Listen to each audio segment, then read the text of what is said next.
Hello. Hello, everyone. Welcome. Welcome. This is Stephen Sachs from the Fountain Theater. I'm the artistic director, and welcome to Theater Talk on a smoky afternoon. Have you noticed the last couple of days in Los Angeles, the sky has had this odd orange tint to it because of all the fires. Kind of surreal outside. So we are streaming live on Facebook, Twitter, on YouTube, on Zoom, and on our Fountain Theater website. And this show, Theater Talk, is part of our digital stage programming we call Fountain Stream. We have a special live stream presentation of the Battle of Emmett Till, which is now available on demand through December 1st. To make your pay-per-view reservation for that, you can go to fountaintheater.com. And on Saturday, the 19th, award-winning playwright Josh Wilder will join host Franz Luce Benson on Saturday matinees at 5 p.m. Pacific time. Now, as you're watching today, we do want you to ask questions as we go along or make comments. So if you are watching today on Zoom and you have a question for one of our guests, please write your question in the Q&A balloon at the bottom of your screen. If you're watching on Facebook, just type your question in the chat. And our topic today is the crisis that the LA theater community still finds itself in after 6 months of our doors being closed, 6 months of no audience, no income, and no end in sight. And I have two guests today who are at the center of the fight to keep LA theaters alive.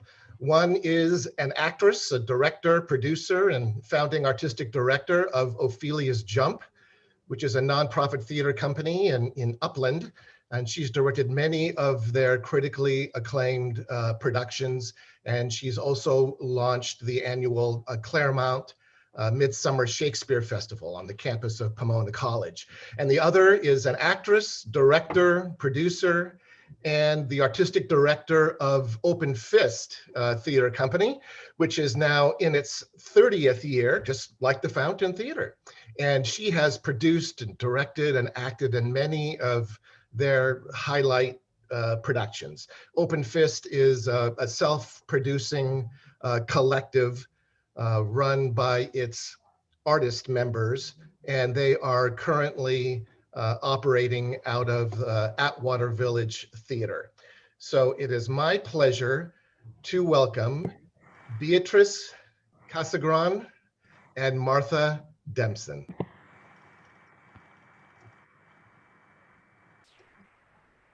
Hello, hello. Good to be here. Good to see both of you. Thank you so much. Beatrice, did I pronounce your last name correctly? You did. Oh, I did. Yeah. Excellent, fantastic. Thanks both of you for taking the time to join me today. I really appreciate it. How are you holding up? How are you both holding up after 6 months of shutdown, of lockdown? How are your theaters managing? Martha, how are you holding up personally under all of this well, I'm nothing stress and anxiety? I'm nothing if not fiercely stubborn. So a good fight will keep me going for a long time. Mm-hmm. But you know, there are tough days where just the sameness of going to my office for business is really enervating.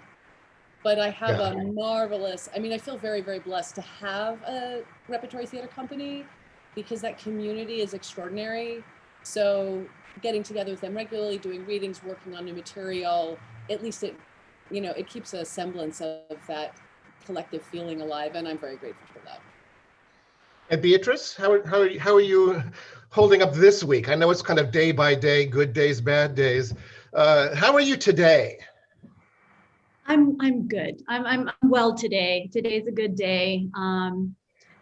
You know what, founding Ophelia's Jump was a lifetime, really a lifetime dream for me. I came to founding a theater fairly late in life and had a lot of meanderings along the way. And it was something that was a huge dream for a long time. So having to shutter it for 6 months, we're going into our 8th year.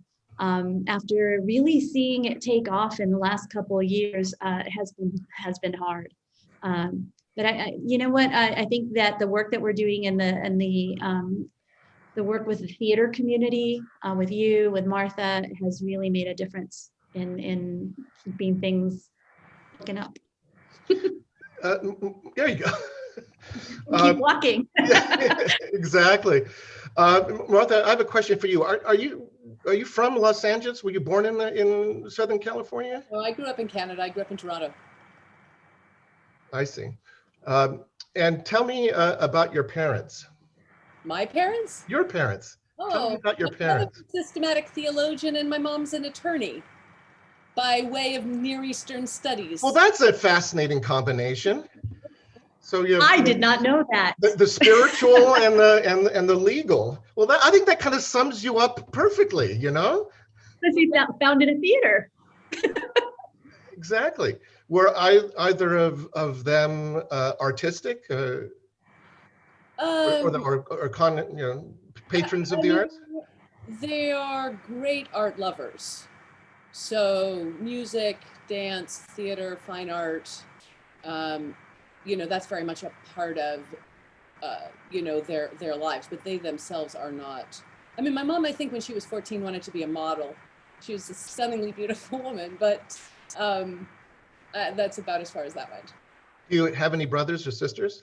Yeah, I have 2 brothers. One is also an attorney and the other is a professor of English, but really critical thinking, critical theory. Oh. And Beatrice, something tells me that you were born in Cuba or something. Is that right? I was born in Cuba. I was born in Havana. And during right after the revolution, I was born in 1964. I don't mind saying that. And my parents left in 1965. So they were able, because we're Cuban, we benefited from the law at the time, which allowed asylum. So we were extremely lucky. They went to Mexico for a little while, awaiting visas, and then they were able to come here, came straight to LA. They didn't do the Cuban Mecca to Miami. Right, exactly. Yeah.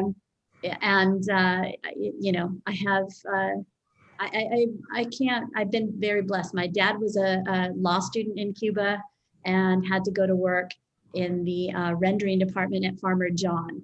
It was a meat packing place. Farmer John, yes. Yeah, worked extremely hard.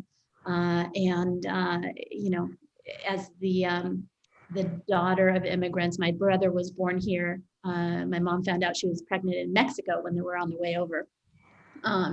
But you know, you feel like you want to fulfill your parents' dreams. So even though I was pretending to sing Carmen in my living room since I was, 8, I went to law school and got a law degree and tried that for a while and just miserably hated it. But you must have done well enough to get a degree, though, right? Oh yeah, I'm a good, you're okay. I'm a smart cookie. I just hated it. Oh. I was miserable. I just was not, I wanted a microphone and to tell jokes. There's a little known fact that many lawyers have no sense of humor. Oh, really? You wanted to do stand-up? Is that what you're saying?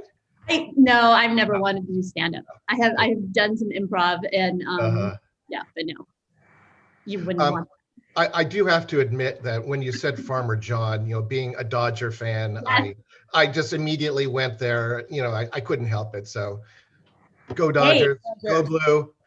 we used to be able to go all the time because the Clohertys that owned Farmer John would give, the employees tickets. So, and I grew up in Eagle Rock.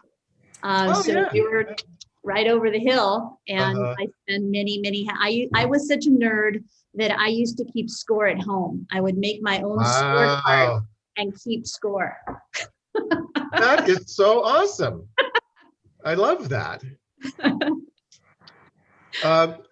Martha, I'm always curious about origin stories, and especially like theater origin stories. And a lot of us who do this and have found, doing this as a living, as a life choice, there's often a moment when we're young, we're in school or something. It usually, we see a performance when we're a child, some magical performance, or we have a teacher that turns us on to the art form, or a parent, or you're listening to records and you hear a Broadway musical and you think, I want to do that. Those magic moments, those aha moments when we're kids.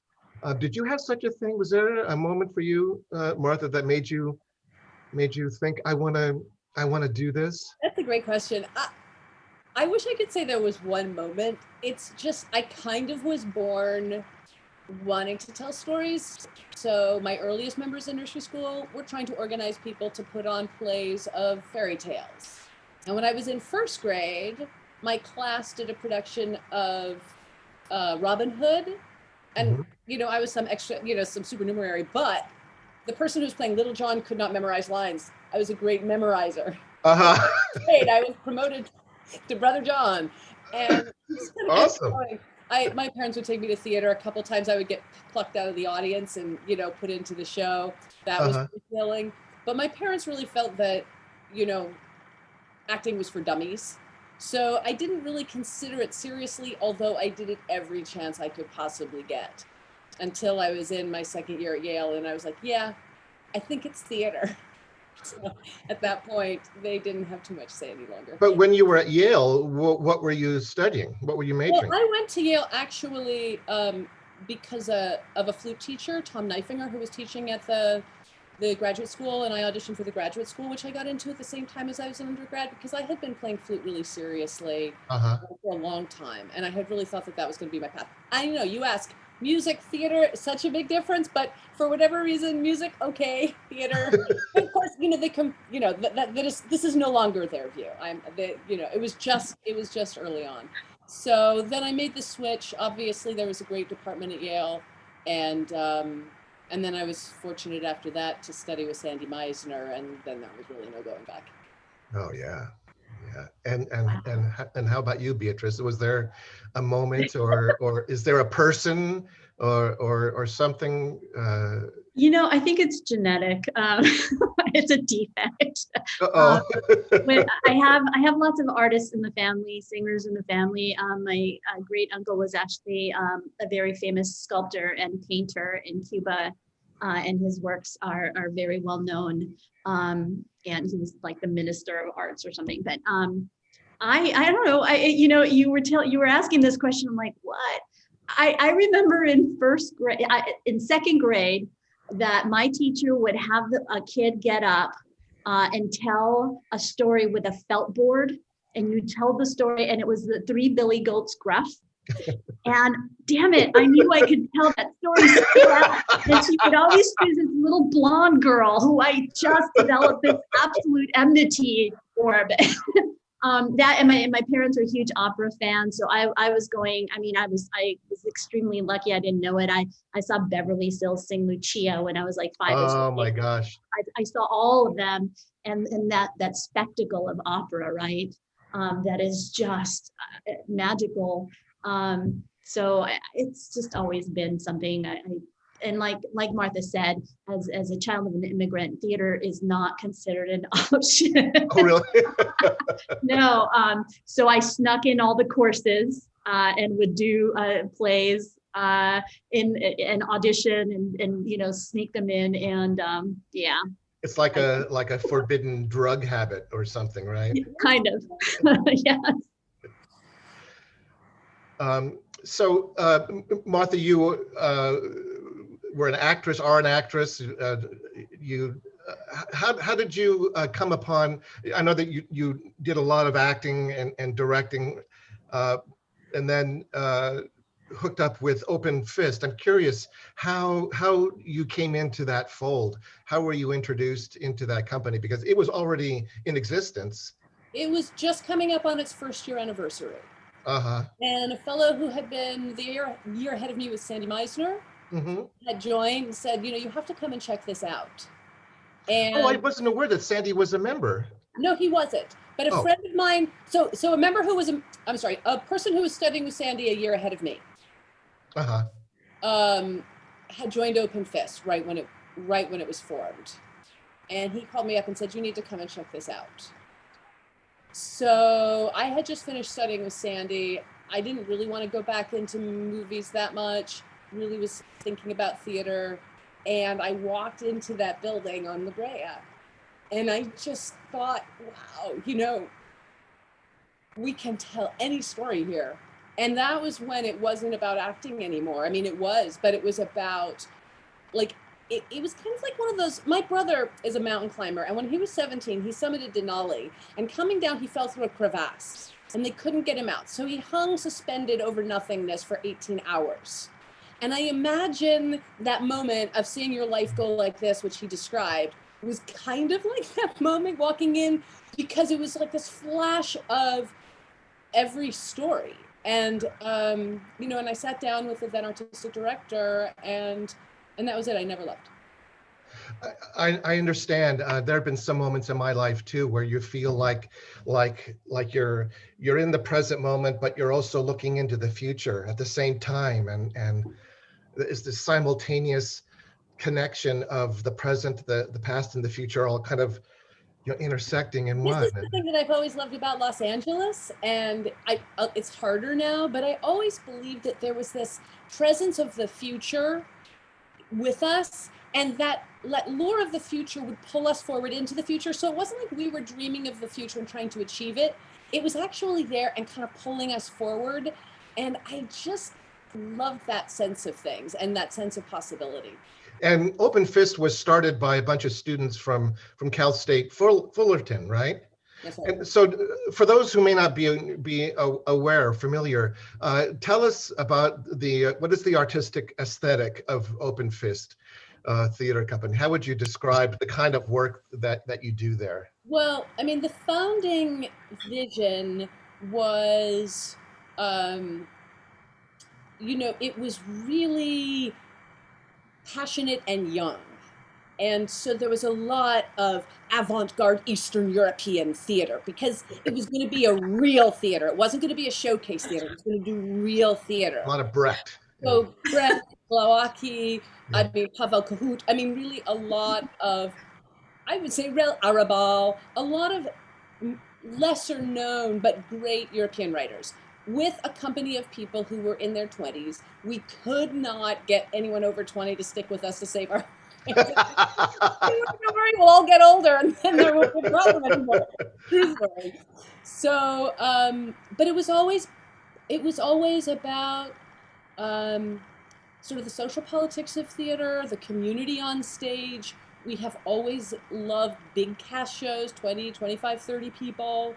And it's really about looking at the relationships and the societies that bind us together or that tear us apart. And so I think that you can really trace that through from the beginning, all the way through, whether it takes the form of a 1930s screwball comedy, which we did a bunch of during the Depression, the Great Recession, because they resonated, or the work of Horton Foote, or the work of some of these great European playwrights, or Bulgakov. But really always check off the community. And Beatrice, you founded Ophelia's Jump, right? I did. And I think, again, parallel to what you guys have described, I had been involved in theater on boards. I had been acting for years, but then my husband at 34 was diagnosed with stage 4 colon cancer. And within a year, it had metastasized to his liver. We were living in Florida at the time, and I had been working in contracts, negotiating under the line contracts in Walt Disney feature animation. And we moved back, and I kind of half-assed look for jobs in law. And it's that feeling of gaining a whole bunch of perspective and clarity about the future and about being present and about not spending your life doing something that just means nothing to you. Mm-hmm. And that was it. I actually started teaching because he was out of work for a long time, and started teaching. I taught theater and language arts, English, and then I went and got my master's. I bamboozled my way. I talked my way into a master's program without having gotten a BA in theater, just by presenting my portfolio and stuff. And just like, I don't know, I think they thought I was just insane and they needed to let me in. And it was a wonderful program. And because I had this background, they actually worked with me and allowed me to take a lot of extra courses and stuff. And by the end of that, we produced a show that went really well, and I thought, I can do this. I'm going to do this, and we incorporated the company like 6 months later. But I wanted to tell stories. Theater has always just been the theater that makes me feel viscerally is what I'm drawn to. And there were some wonderful theater companies out here. They were doing more traditional stuff, musicals and things like that. And I wanted to tell intimate stories, and I wanted to center women. I founded the company with my daughter. She's gay. A lot of our material is LGBTQ oriented, and it centers women in the production process and on stage. It's not what you would call, I guess, there's this kind of derogatory feeling about chick theater, female theater. That's not what it is. It actually can be very broad, but women in complicated and central roles. Now you're up in Upland, right? Our venue is in Upland. Yes, our 50-seat studio theater is in Upland. Yeah. Right. And then the Shakespeare Festival is in Claremont. At Pomona College. So we bridge LA and San Bernardino. Right. And is producing some more challenging work, or trying to open people's eyes to new ways of looking at things. Is that difficult in Upland, in Pacoima, so you should know, I mean, Claremont is home of the Claremont College. Claremont, yeah. So I actually live in Claremont, and we were itinerant for the first 6 years. So we built a base, and actually people had said that to us. There's no way, you have to do the 1950s musicals or nobody will come. And I guess that's sort of true. We have a 50-seat theater because that's what we could get. But we performed in lots of different places and built a following, and we're selling out 200-seat places as well as the 50 seats. So I feel like we have a really loyal following, and I also have learned not to condescend.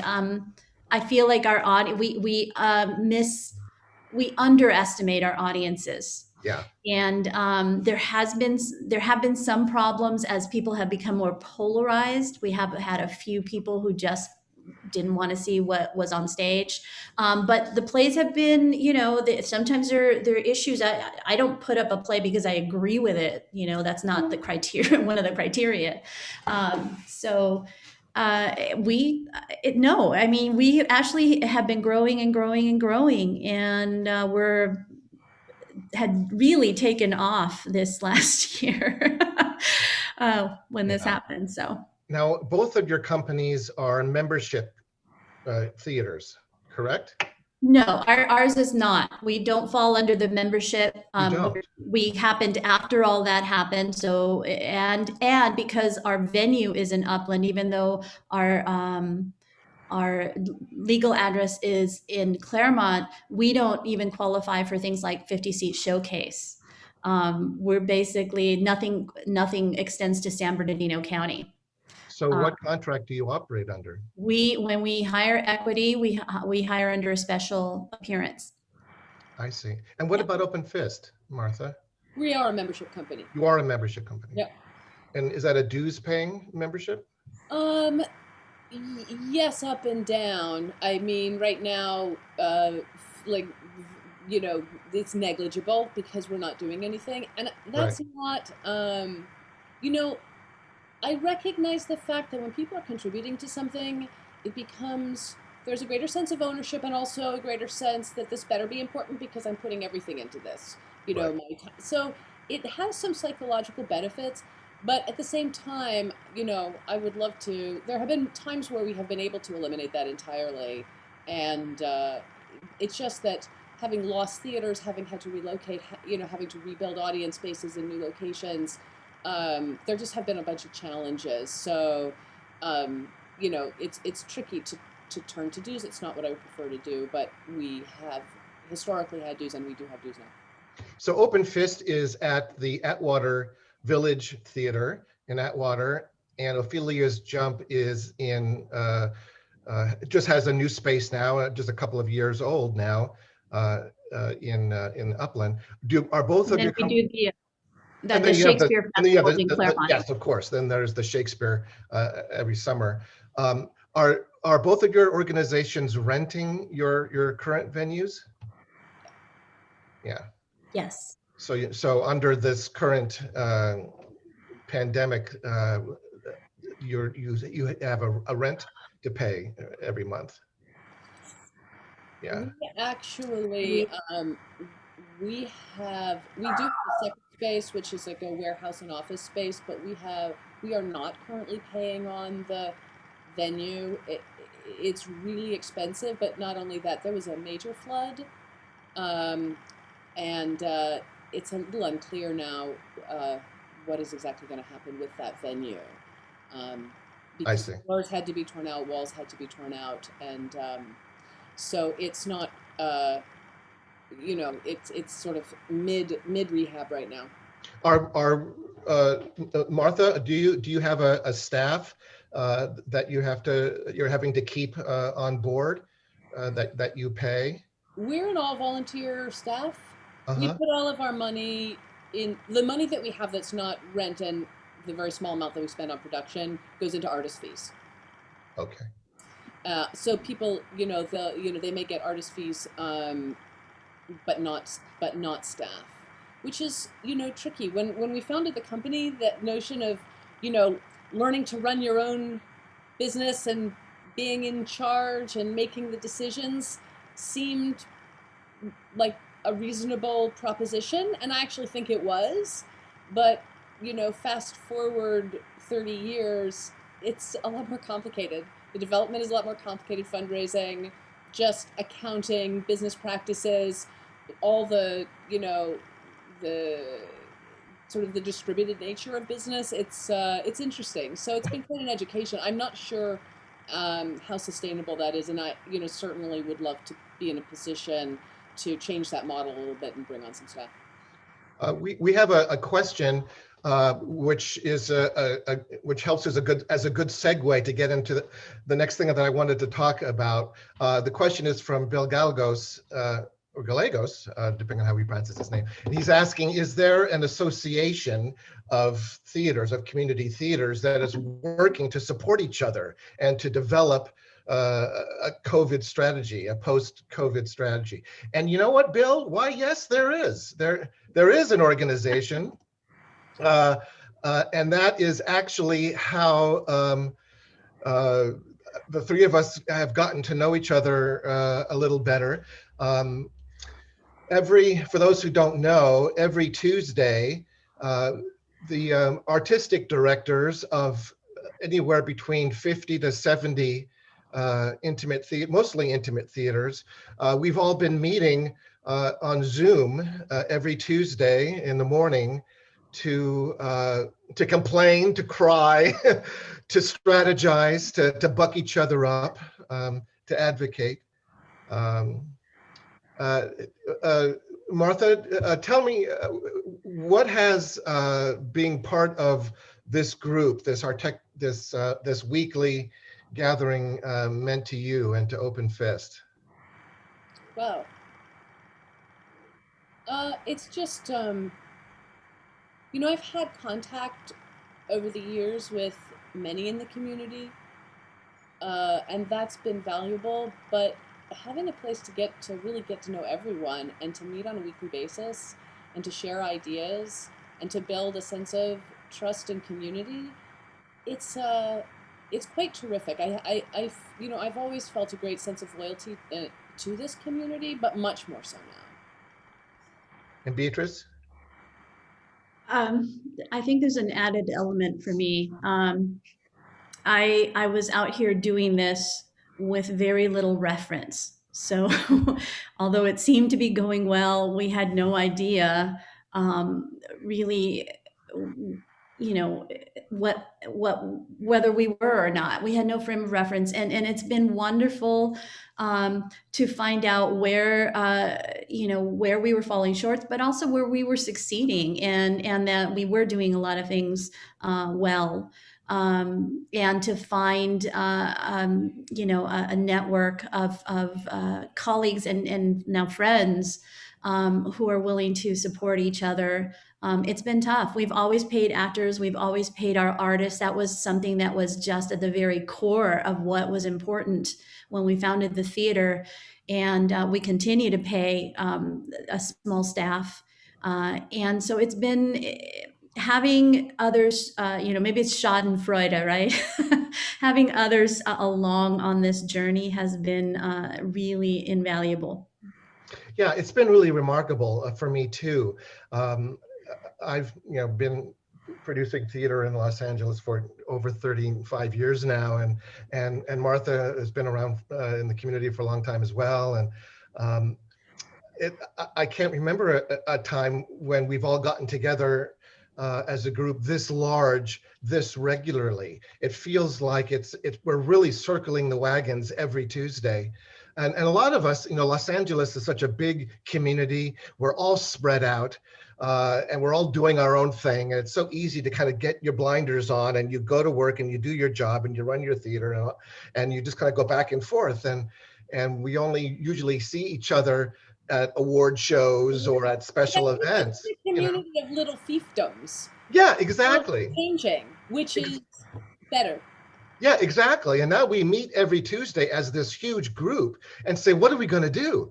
And oh my God, this just happened to me. Has this happened to you? Do you have any ideas? And of course, there are all kinds of legal things and procedural things that we're having to face, all the COVID protocols and the regulations. We went through all of the loans, the PPP, the Paycheck Protection Program, together, filling out applications, helping each other out, and the AB5 issue, which I'm going to talk about all of that as well. So it's been more than just emotional support that we've been sharing and giving each other. There's been real practical nuts and bolts information swapping that's been happening too. Martha had said that LA, at least it resonated with me, as LA is a hopeful place. And it always has been. But even in the last 6 months from the beginning of this, where as an outsider, it seemed like everybody who had been around for a while was looking at this as a very short term kind of like, yeah, we're here for right now, but we got to go. Right. And it's been really wonderful to see the community grow together. And I feel like there's a feeling now that, no, we don't want this to end, even when COVID stops, that this is something that it has a lot of value in creating a cohesive and synergistic community, which I think is great. When you talk about reopening, theaters reopening. That's the big question, of course, on everyone's mind, is when are we going to be able to reopen again? When are theaters going to be able to open its doors? And we're getting word from New York that, you know, Broadway now is looking to maybe the fall, and that horizon keeps getting pushed further and further down. I think, Martha, you've maybe, perhaps both of you have been very much involved in the safety protocols. Actors Equity, which is the union that oversees the jurisdiction over stage actors, is putting together, or has put together, a list of safety requirements that must be implemented for a theater to open safely. Where is that at? Well, actually, you know, the Equity put together a list of, like, a questionnaire.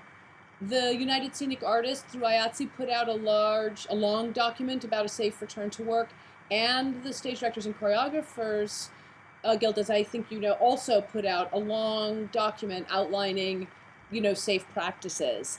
But nowhere in the country were the unions sitting down with producers of theater. They had done it in Los Angeles, though, for film and television. Yeah. And they had the producers and all of the unions together had produced a white paper. So, you know, Beatrice and I got it in our heads that we really needed to do this for Los Angeles theater for a bunch of different reasons. First and foremost being, a lot of these unions are more focused on New York. And we figured when the time came that we were going to be able to do some things safely if we had guidelines in place, there wasn't going to be any attention to us, and we were not going to be able to open because the unions were not going to say okay, because they were going to be preoccupied. That may or may not be correct, but that was my assumption.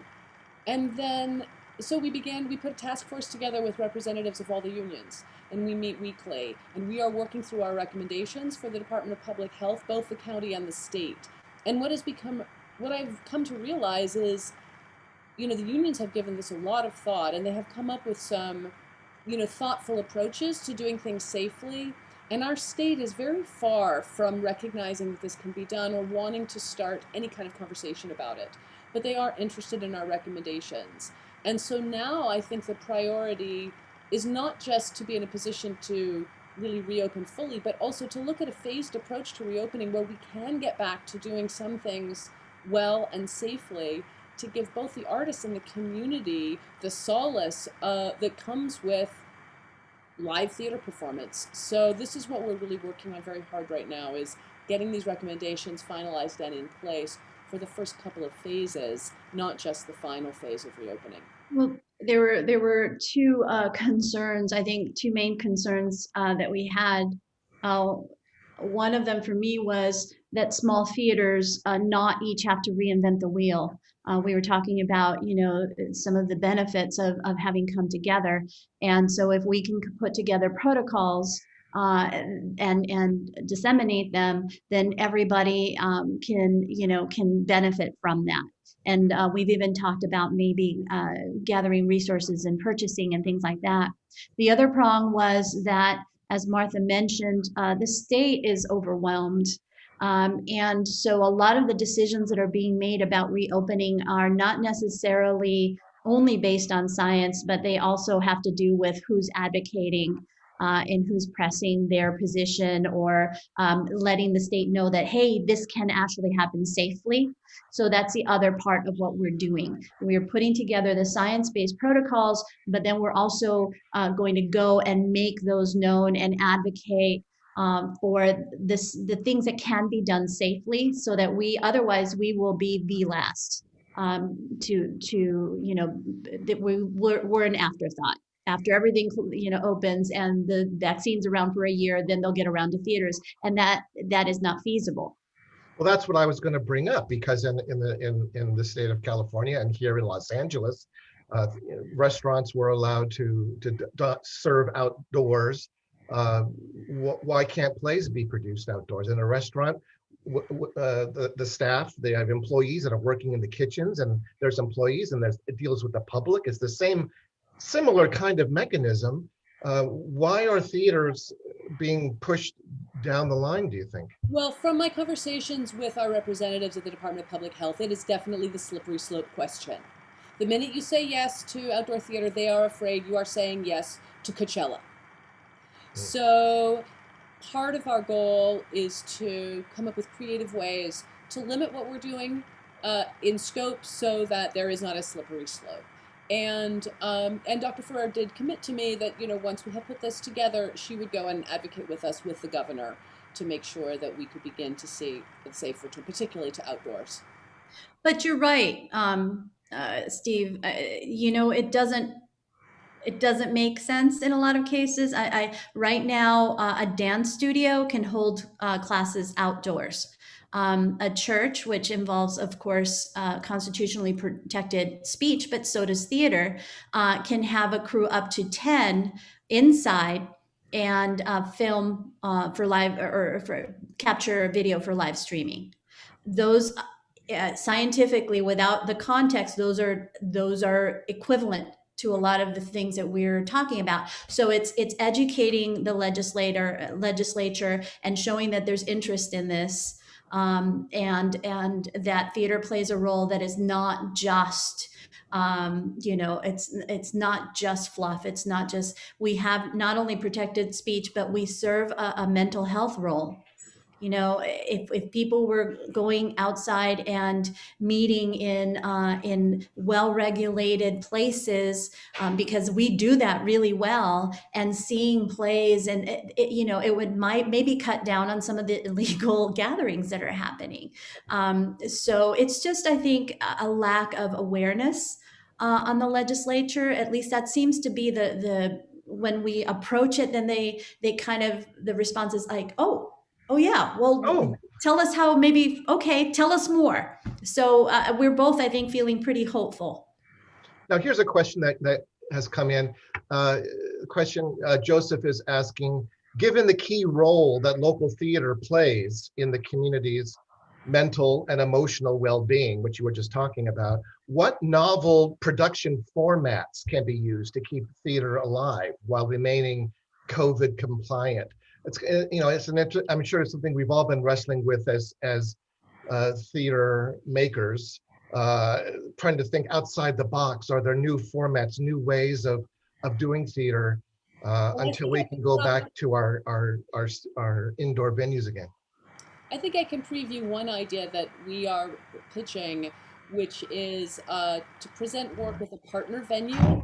So museums, zoos, botanical gardens, all of these are approved for their outdoor spaces. And they have timed entry, they have limited entry, they have enforced mask wearing, they've converted their restrooms. They've already done a lot of the work to make their venues safe and compliant with safety protocols. We can piggyback and work with them to put up performances in spaces that they have, either spaces that are already designed for that, an outdoor amphitheater, or a created space that goes into that area, until, you know, we really feel that we can move into, you know, running bigger outdoor venues on our own. This provides I think this will be a great first step. And since we live in a state when it's not on fire, that's pretty temperate year round, I think we have options that other parts of the country wouldn't have.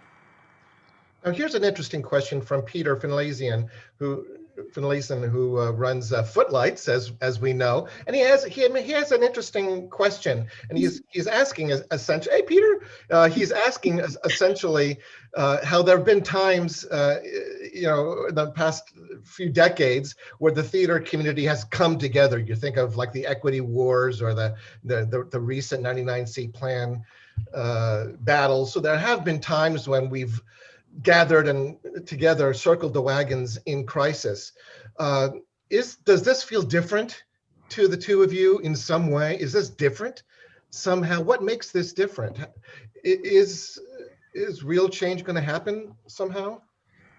I don't have the history that you guys do, but I feel like I've seen a change, like I said earlier already. I really do. I think there's a lot of benefit in this.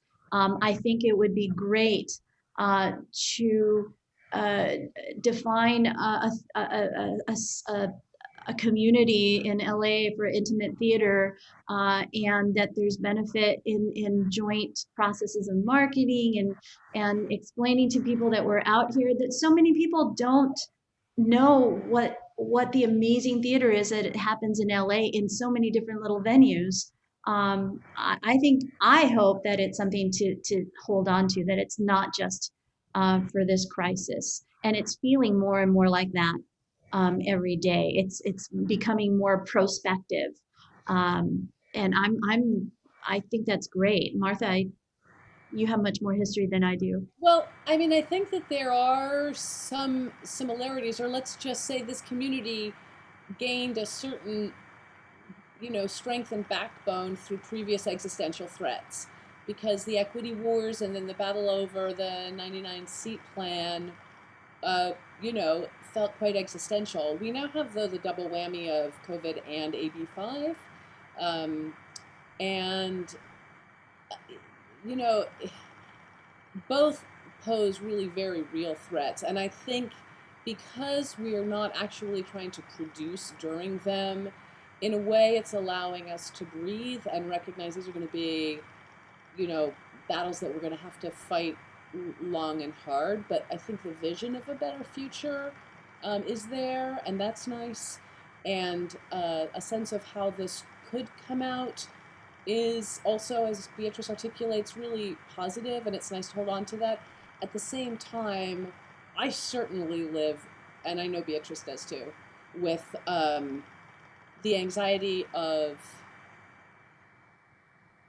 how, how really very absolute the existential threat is if everything combines to the, if we don't get any relief from AB5, and if we don't carve something out for our sector, some theaters are going to close. We'll lose something that I think is so vibrant, so valuable, so mostly underground, except for those of us who do it and really love it, and deserves to have a much, much bigger, window on the world. It's just, a small theater in Los Angeles is so extraordinary. Quite honestly, theaters like mine that pay actors, that pay everybody, that pay rent, we're surviving right now. We were able to get a disaster loan from the SBA. Mm-hmm. And if we were producing right now, one thing that many who are not in the theater community don't know is that most small theaters don't even break even on productions. The ones who have high production values and pay, we don't, even the ones who don't. Theater has, every production has a pretty high level of fixed costs that need to be spent on sets and things like that. So when we actually start, ironically, when we are able to start producing, and AB5 is actually felt, that is when we will have to make extremely difficult decisions. I never wanted not to pay artists. We're facing the decision of going to all volunteer theater, which is not something I wanted to do. Maybe doing only 3 or 4 productions a year, which also has, that only helps so much because I have rent to pay whether we're producing or not. And doing a cast of only 1 or 2 people, and that just makes me sad and is not feasible in the long term either. So we're actually going to be in extreme dire straits, especially once we reopen. Beatrice, if you would, for those who don't know what AB5 is, can you please, Beatrice, just explain what is AB5? AB5 is a law that came into effect at the beginning of this year, January 1st, and it codified a decision by the California Supreme Court called Dynamex. And Dynamex basically threw out there was like a very a very multifaceted test, series of criteria that people looked at to determine in the whole of the circumstances whether someone was an independent contractor or not. AB5 replaced that with a very a three-pronged test. And now, Dynamics did. I'm sorry? Dynamics did. Dynamics did, and AB5 codified Dynamics. So now, if somebody is an individual and they're working for you, and you set you set basically that you give them the materials, you set a schedule, they're engaged in the same business as you. Basically, everybody is an employee, and theaters, that in itself was a change because a lot of us paid many of our designers and some of the actors and stuff as independent contractors. But more importantly, what is difficult is that theater is a very time-intensive undertaking. Artists do a lot of work on their own that they bring in, and because now everybody is an hourly employee, the budgets, we've done some simulated budgets taking into account numbers that we got through surveys and stuff of our community, and the increase in the budget is over 78%. Which is not, I mean, when you're looking at a model where we're already fundraising and the actual revenues don't meet the production costs, being able to increase our budgets by 78 or more percent is not feasible. So your actors in your situation at Ophelia, your actors are on your contract, your agreement, primarily, right? So you're talking. Well, since January 1st, we have been hiring everyone as an employee. So what I'm saying is, I'm just kind of clarifying for those who are watching, listening, that, but all the outside people, the designers, the director, and when you think of like a video designer or a sound designer, this normally a theater would just pay them a fee, a flat fee. We're going to give you this much, and you're going to design the sound. No matter how long it takes you, as long as you come in on time and all of that, you get paid a fee, and that's the way that we've operated forever. Right. I'm a union director, and so my union provides for a flat fee, and then it's up to me, because so much of my work gets done not with the actors, even is prep work and all the work you do. Right. All the hours and hours of research and prepping and the meetings and all that stuff, it's all included. So what AB5 is now saying is that all of those people, the designers, the directors, all the other people now have to be paid by the hour and be considered an employee. So a sound designer who would normally spend 100 hours on a sound design at home now is supposed to be on a clock. Correct. Which is impossible to pay for. Now, Martha, at Open Fist, you're a volunteer. We're in a really bad situation right now because we do such large shows. Well, yeah. How can you do that? Year was not our largest year, but we still paid 78 people, and that was about $80,000. Okay, that's what went to artists last year. That's what we had. I mean, we'll pay as much as we possibly can. Now, I mean, it was really a very moving moment. I mean, I brought this up at our January company meeting, and everybody without hesitating said, we'll go back and we'll all be volunteers. So right now we are working on 100%, but this also means that people who are not members of the company that we used to hire, like stage managers, because long ago we realized having a really great stage manager is a recipe for a happy production. Mm-hmm. We do have lots of designers in our company, but there are some key roles that we're now having to step into. So we're just seeing this as a transition time, but we immediately pivoted to a 100% volunteer model. It has the odd impact now of like freeing up a chunk of money, so we can start to look at what would it mean if we took that and we budgeted that for employees, and how would we do that, and could we live up to our mission? But it wasn't something that we weren't prepared for it, and it was certainly not something that we could pivot to overnight. And rather than sacrificing the mission and saying we were going to do small pieces, we all decided to go that route for now, and then also hope that perhaps there is some kind of carve out for very small theaters. You know, yeah, ironically, because we're 35 miles east of LA, it's always been really important to pay artists because for the most part they come from a ways away. Right. So it actually is going to make it much more difficult. I can't imagine not, you don't want somebody to have to pay to do theater. They love it, and many will do that, but that doesn't make sense to me.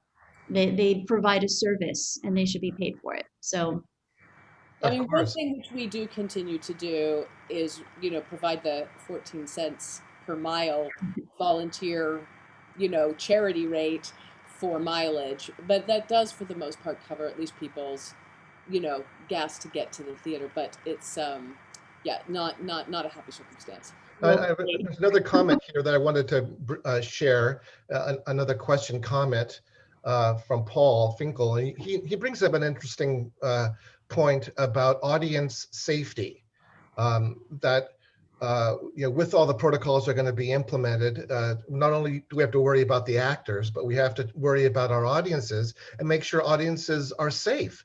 Part of the job. Do you worry about the responsibility of convincing your audiences that it's safe to come back when all this is over? Are you Well, worried that there'll be, I'm going to do a and little. the cost of that? Beatrice is the guru. I'm going to just do a little introduction on engineering solutions, engineering interventions that can exchange your air rapidly, and also cost, because she's gone ahead to do it. So take it away. here's the good news about that. And the good news is that it really is, with respect to audience safety, primarily a communication and marketing issue. And the reason I'm saying that is, there was recently, I read I think it was in the Washington Post, an article called Sanitation Theater. And it related the fact that after 9/11, for example, TSA and stuff was doing all sorts of stuff that really didn't make anybody safer, but it made it feel like you were safer. Well, as it turns out, the more we learn about the coronavirus, the more it becomes clear that what we need to worry about is the air. They're finding that it really I mean, maybe if somebody sneezes on your hand and then you pick your nose or something, I'm sorry to get gross, but Oh my God. maybe that would probably be a problem. But the truth is that the virus does not live very well on surfaces. Right. And that it's just the other part to the equation of not just that there's virus somewhere, there has to be enough virus. You need viral load. Viral So load. if you pick up a couple of viruses on your hand and rub your face, it's likely not going to make you sick. I think they think maybe it's 1,000 parts per million or something. I don't know. So if we can keep the air clean, if we can either pump in a bunch of outside air, which is why it's so much safer to be outdoors, right? Because of the air volume. Or put in enough engineering controls that we can exchange the air super often, then we really can keep the place pretty safe. I think that audiences need to be masked. So if you have a masked audience and you have an air HVAC system that has a good filter, an M13 or 14 in it, that has outside air coming in, or if you can't do that, if you have a bunch, and we are actually putting information about this together, of air purifiers that have HEPA 13 filters and have a high CADR, clean air exchange rate. I forget exactly what the delivery rate. You can put these all through your theater, especially that's where we are actually maybe at an advantage because our spaces are smaller. And you can do things like monitor CO2 levels and stuff and use those as proxies for how well your air is exchanging. So if you do that, the audience is actually going to be pretty darn safe. It's the actors who are maskless and relating to each other that you have other concerns for, and that's why the unions are focused on those protocols. But the audience itself, with some good protocols, can be very safe. Did I convince you? Yes, completely. Absolutely. I'm It's the science, and so when you dig into it and you work with people who are very knowledgeable about, air circulation, air filtration, scrubbing air, even we didn't even mention the UVC lights that that they use in hospitals to sterilize. There are so many different tactics that we can use to treat our air, and that's what we'll do. one of the things that we've done at Ophelia's Jump is installed a unit that's it was under $1,000. That takes the air coming in through the intake and zaps it with UVC radiation, which sterilizes it as it comes through. And that was recommended. I've actually had many meetings with HVAC specialists. We've had meetings with people in public health. So a combination of all these things that are relatively inexpensive based on what you get from them can actually be pretty effective, especially in a smaller space. One of the side effects that's going to be great is that, flu season in Los Angeles at a small theater, especially among cast members, often you would have people get sick. But with these, with some of the purifiers and the UVC light, I mean, it's going to kill mold and bacteria as well as the virus. And we're going to end up, I think, with venues that are actually much, much better than they ever have been in terms of keeping communicable illnesses out. We're looking at these little tiny air movers, these little mini air conditioners. I forget what they're called, but they have UVI in them. And so if you have a very small dressing room, for example, where you're worried, that's another way you can put fans, circulate the air, and have it constantly going through that. We're low on time, but I if you don't mind going a little over, because I like to keep this conversation going just a little bit, if the two of you can stay. Sure. Just for a brief moment or two longer. Be careful what you ask for. I can talk about this forever. Good.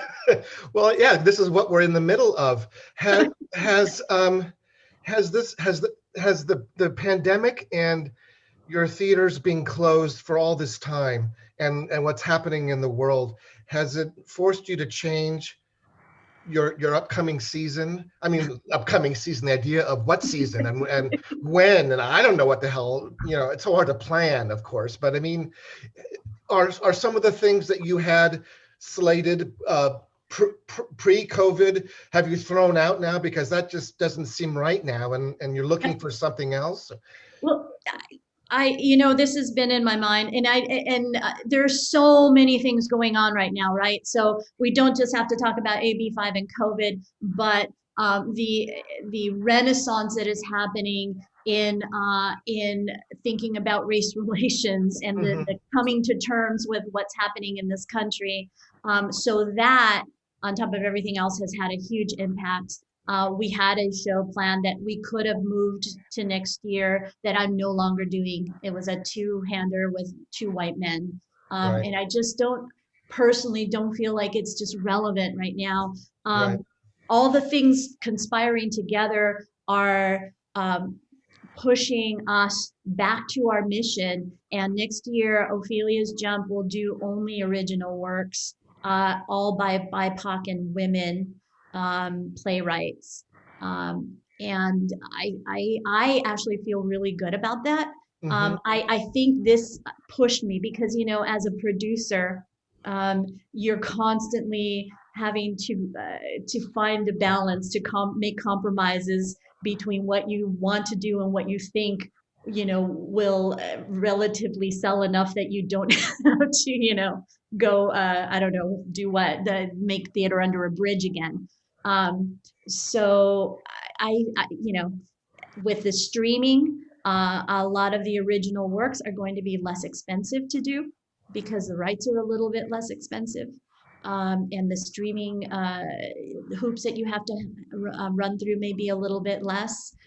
So yeah, all of it, AB5, all of these things are going to impact and we are making decisions now about what we're doing, and it's changing it substantially. Martha,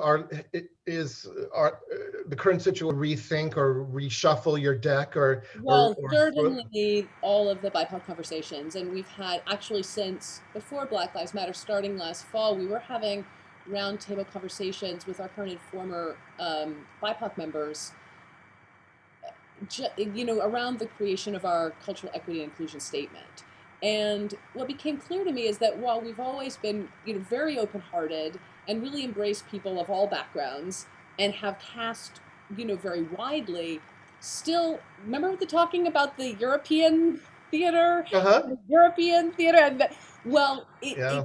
when that sort of smacked me over the head, sure, we do a lot of avant-garde, we do more revolutionary traditions, we've done a lot of Dario Fo, and we've done, but Commedia, Shakespeare, just a wide range. Still in all, there's an element of racism, I think, that undergirds all of that, whether it manifested in, colonialism or in any number of things. It almost all dates back to Aristotle and maintaining a pretty strict class system. And so we're really looking now at new voices altogether, and people who are writing out of different linguistic traditions and different cultural histories.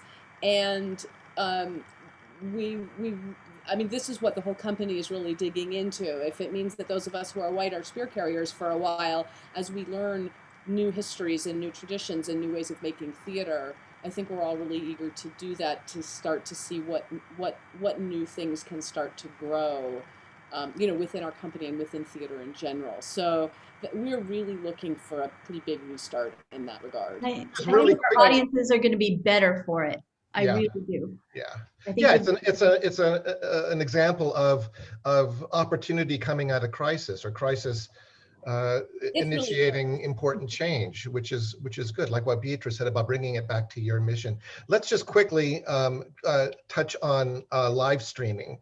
And are both of your companies doing live stream events? Because it feels to me that that live stream programming is here to stay, that the genie is now out of the bottle. And I think even after COVID, if a theater company is going to survive, it'll have its producing wing, and then it'll have an online stream department, and it'll have to work simultaneously. How do you two feel about that? I agree with you. And I think especially for new works developments, like a staged reading, you can do some. I think of streaming. It took me a while to get around it, or my head around it. I don't want to be a filmmaker. I love live theater. So what I've settled on is that there's this kind of new genre, and it is somewhat akin to a virtual form of a reader's theater, right? Where you're not trying to create reality, but there's actually a lot of more artistic and narrative cool elements that you can insert into a live stream like you did with Emmett Till. That creates, I think, a new genre. And so that is exciting for me. And when I finally got to that point, I got excited again. And I think we have been investing in it and learning, and are planning to continue to do it. And are planning to then, once we start producing live streaming as well, for it'll only increase access for people who can't make it otherwise. Captioning and all sorts of things that then can be make all those shows accessible to everybody.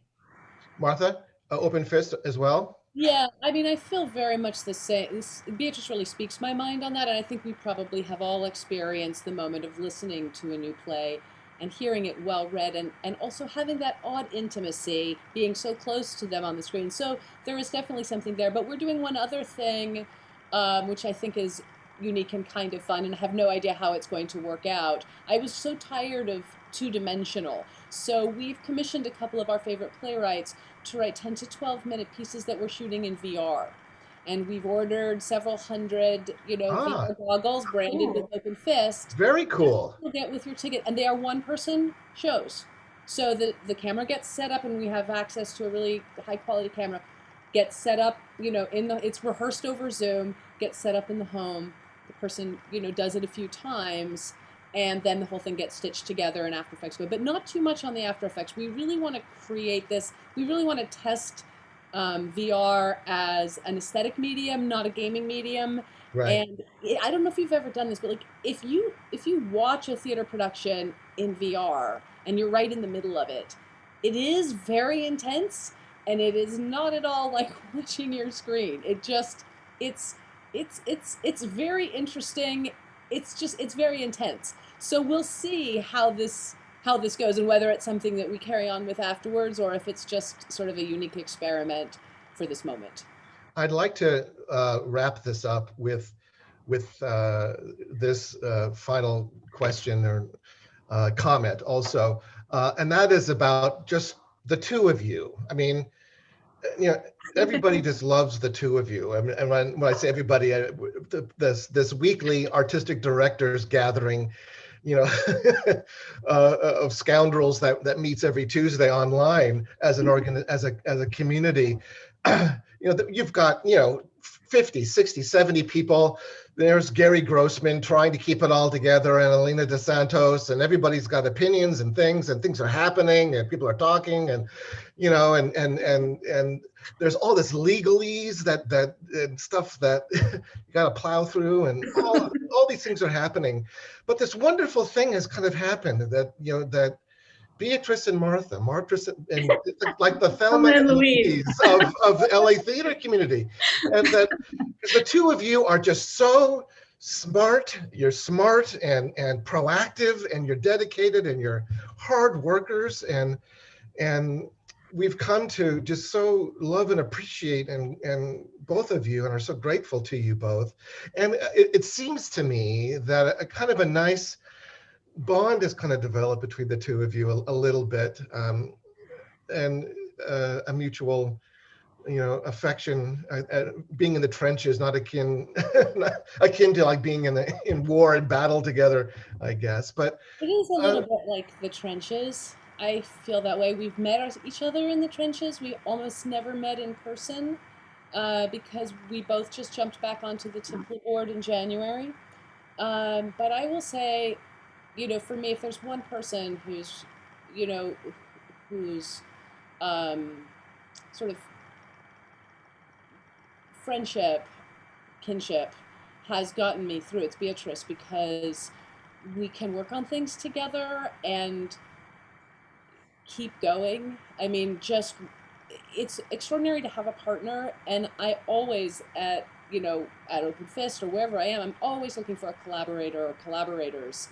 And it's very difficult in the sort of producers league kind of work to find that. And, you know, Beatrice is that person, and it changes my life, having someone else, not feeling like I'm carrying the earth up the mountain again, only to drop it back down, to know that there's somebody else right there. I think it's the reason we're getting as far as we're getting, at least on my side. And so, yeah, that friendship has been really, really important to me. I agree. You know what? We're very different in a lot of ways, but we're very alike. We are both people that are used to carrying the world on our backs, and we both do work really hard. And I think it's been lovely to find somebody else that you can hand things off, because we both carry so much on, and you can't do that all the time. And so we found solace in each other, and I really I have been extremely grateful, because Martha has been a mentor in many ways, because I'm a novice at this in a lot of senses, and I think I bring another set of knowledge too that has been helpful to her. And I'm absolutely blessed. I cannot wait until this is over and we can actually get together and have a beer or a glass of wine. Take a hug. Ooh. Exactly. Well, yeah. Again, let me just say on behalf of the LA theater community, how grateful we are to the two of you, how hard you both are working, and what skill and intelligence and clarity you bring to these complicated issues, and often do the dirty work and the hands-on tasks. And we're just so grateful to the two of you, and it's just been a joy watching you work, and we love you and we appreciate everything that you're doing. So thank you. Thank you so much. We feel the same way. Yeah. So if this crisis has done anything, it's destroyed many lives, but it also has brought some of us together, and has enabled us to get to know each other a little better in a more personal way and professionally, and that's a good thing too. So, like Peter mentioned in his comment, let's hope that when this is all over, God willing, whenever that is, that we hold on to each other, and we don't just all disappear to our little fiefdoms, that we stay connected as a community. So well, I'll keep calling you. So I don't know. You can't get rid of me that easily. So thank you both so much for this today. I could just go on like this for hours, but we're out of time. So thanks so much, Martha and Beatrice, and best of luck, and we'll circle back with you and check in on your theaters and see how you guys are doing. Thanks so much, Stephen. Yeah, a real pleasure. All right, so that's it for Theater Talk for today. Again, Emmett Till is available on demand through December 1st, and our next Saturday matinee is on Saturday, December 19th at 5 p.m. So be sure to check that out as well. So on behalf of all of us at the Fountain Theater, thanks everyone, and we'll see you next time. Thank you.